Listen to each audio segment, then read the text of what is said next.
오늘 발표 내용 잘 들었고 여야 의원님들 고생이 많으십니다.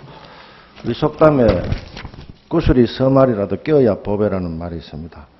제가 이 법안 내용들을 보고 느낀 소회를 말씀드리면 첫째로 자연법에 위배되는 이율 배반성이 너무 많습니다. 얼마 전 EU 위기 때 그리스 총리가 이렇게 말했습니다. 우리는 부채를 못 갚겠다. 그 대신에 구제금융을 다오했을 때 독일 재무부 장관이 이렇게 말했습니다. 부채를 갚아라. 당신들이 부채를 갚지 않는다면 허리띠를 돌려매고 부채를 갚은 아일랜드는 억울해서 어떻게 살겠느냐. 그래서 총리가 받아들였습니다. 저렴한 양질의 소형주택은 없습니다. 지난 정부가 반값 아파트를 준다, 보금자리를 해서 싸게 준다 이런 난리를 쳐가지고 얼마나 큰 후유증을 겪었습니까? 저렴하면 질이 나쁘고 질이 좋으면 비쌉니다. 이거는 자연법칙입니다. 더 이상 국민을 속여서는 안 됩니다. 저렴한 양질의 주택의 이면에는 누군가의 주머니를 털어야 됩니다. 국가의 재정이 들어가든지 LH의 부채가 들어가든지 그거는 자연법칙입니다. 더 이상 2015년도 국회에서 자연법칙을 위배하는 그런 이상한 이야기를 해서는 안 된다고 생각합니다. 더 이상 후유증을 만들어서도 안 됩니다. 만약에 양질의 저렴한 아파트를 공급한다면 누가 집을 사겠습니까? MB 정부 때도 보금자리 주택 해가지고 반값 아파트 준다 해서 얼마나 난리를 치겠습니까? 결국 8,700채밖에 못 주고 150만 채 중에 8,700채였습니다. 그런 실현 불가능한 이야기를 또다시 되풀이한다는 것은 정말 슬픈 생각이 듭니다. 두 번째로 정부와 시장의 롤이 굉장히 불분명합니다. 2008년도 노무현 정권 때 혁신도시를 만들었습니다. 그때 기준이 소형주택 25%, 임대주택 25%였어요. 절반이 임대주택과 소형주택을 공급하도록 강제화했습니다. 제가 그 당시 담당국장이었어요. 시장이 작동이 안 됩니다. 임대주택을 얼마나 공급할 건지 소형주택을 얼마나 공급할 건지는 건설회사가 결정하는 겁니다. 정부가 결정하는 게 아니에요. 이런 기본적인 철학을 확실하게 알고 이야기를 해야 됩니다. 그리고 이 법의 가장 큰 문제는 재원대책이 없습니다. 복지를 주장을 하면 동전의 양면처럼 재원대책이 나와야 됩니다. 이 주거복지를 하는데 예를 들어서 50조가 든다면 그 50조를 누가 어떻게 조달할지 계획이 있어야 법적 실효성이 있습니다. 주거 기준은 더 웃기는 이야기입니다. 2008년도 MB 정부가 들어왔을 때 주거 기준을 그때까지는 주택 공급률이었어요. 그때도 이미 100%를 넘었었습니다. 유럽의 영국이나 프랑스나 스페인, 독일 이런 빅4는 이런 기준을 안 씁니다.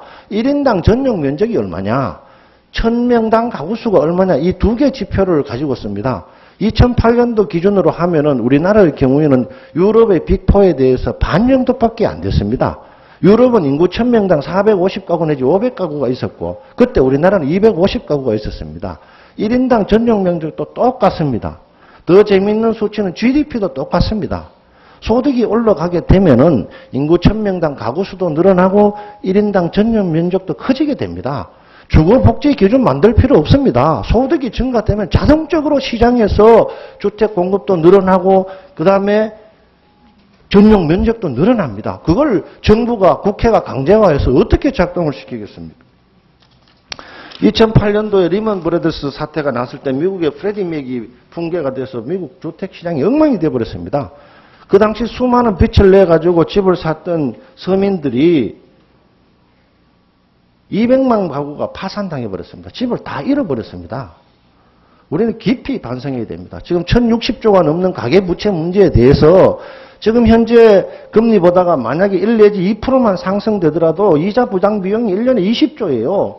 지금 우리가 걱정을 해야 될 근본적인 문제는 그거 하나고 두 번째로 지난번에 말씀을 드렸다시피 지난 20년간 우리나라의 GDP 성장률 95년도에 1만 불, 2007년도에 2만 불, 8년 만에 2015년도에 3만 불이라고 하지만은 가계소득은 그 증가율에 비해서는 형편없이 낮아요. 가장 큰 문제가 가계소득이 낮다는 겁니다. 소득이 올라가게 되면 당연히 교통복지, 건강복지, 노후복지, 주택복지 다 하는 겁니다. 그걸 갖다가 소득은 올리지 않고서 각 분야별로 건강보험료를 더 주겠다, 노인연금을 더 주겠다, 무상교육을 하겠다, 무상급식을 하겠다, 주거복지를 하겠다. 도대체 무슨 돈으로 할 겁니까? 이거는 발표자나 정부의 이야기하는 게 아닙니다. 우리 국회가 깊이 고민을 해야 됩니다.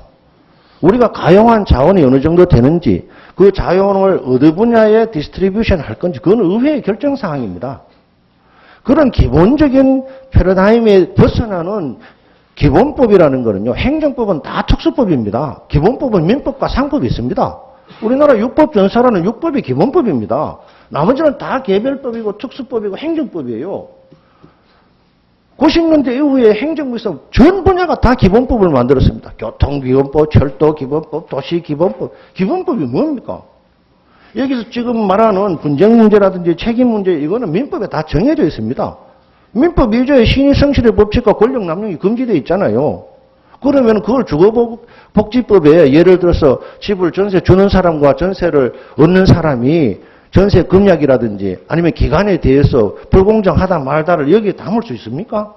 안결이 없습니다. 그건 법 철학에 관한 문제예요.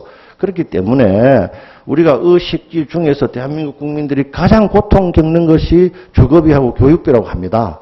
지난 93년 이후에 소득은 4.7배 늘었지만은 전세값이나 월세값 기준으로 했을 때 15배가 늘어났습니다.